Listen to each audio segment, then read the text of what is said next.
সকলকে আমন্ত্রণ জানাচ্ছি বাংলাভিউ লাইভে। সাথে রয়েছে আমি শ্রাবণী তালুকদার। জানিয়ে দেব আমাদের হাতে থাকা এখনকার খবরগুলো। সিলেট মহানগরীর সবচেয়ে ব্যস্ততম এলাকা বন্দর বাজার থেকে আম্বরখানা পর্যন্ত রোডটি।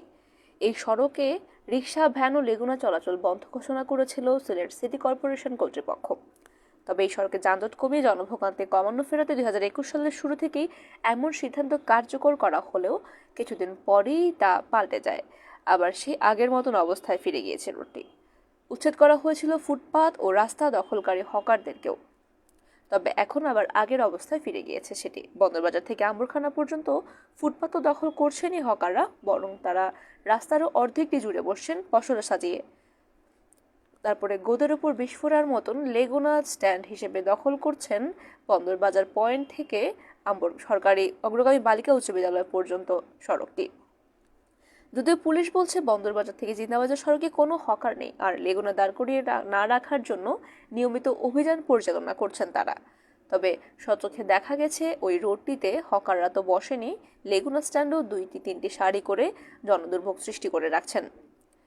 সিসির সূত্র জানিয়েছে, সিলেট মহানগরে বৈধ অবৈধ মিলিয়ে প্রায় 70,000 রিক্সা চলাচল করে থাকে।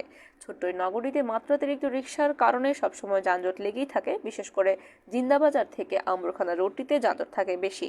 তাই ব্যস্ততম এই রোডটিতে রিক্সা চলাচল বন্ধ ঘোষণা করেছিল সিসি কর্তৃপক্ষ। 2021 সালের 1 জানুয়ারি থেকে এই সিদ্ধান্ত কার্যকর করা হয়েছিল, তবে কয়েক মাস যাওয়ার পর আগের অবস্থায় ফিরে গিয়েছে। ওই সময় সিটি কর্পোরেশনের মেয়র আরিফুল হক চৌধুরী বলেছিলেন, বন্দর চৌহাট্টা সড়ক থেকে সিলেটের একটি মডেল সড়কে পরিণত করার জন্য নাগরিক দাবিটি ফুটপাতটি হকার মুক্ত করা হয়েছিল এবং কাজটি মহানগর পুলিশের সহযোগিতায় সফলভাবে সম্পন্ন করতে পেরেছিলেন। মেট্রোপলিটন পুলিশের উপকমিশনার ছিলেন তখনকার সময়ে মোহাম্মদ ফয়সাল মাহমুদ। তিনিও সিসিকের এই উদ্যোগটি বাস্তবায়ন করতে বেশ সহযোগিতা করেছিলেন। ফয়সাল মাহমুদ বদলি হয়ে যাওয়ার পর আবার আগের অবস্থায় ফিরে যায়। এখন আর নিয়মিত অভিযানও চালানো হয় না।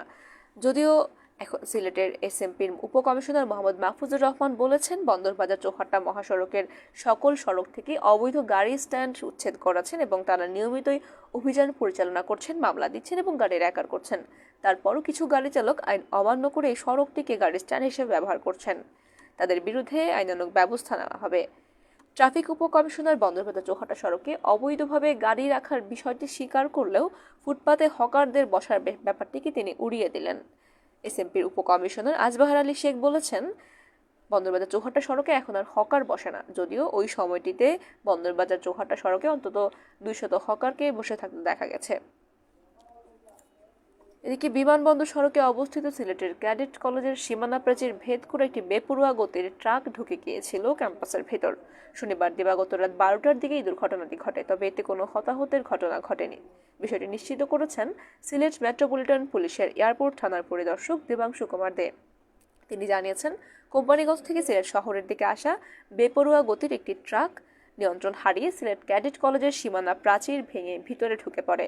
খবর পেয়ে তারা দ্রুত ঘটনাস্থলে যান এবং যাওয়ার আগেই ট্রাক চালক পালিয়ে গিয়েছিল। তবে এই ঘটনায় কেউ হতাহত হননি। পলাতক ট্রাক চালককে আটকের চেষ্টা করা হচ্ছে, এখনো পর্যন্ত সম্ভব হয়নি।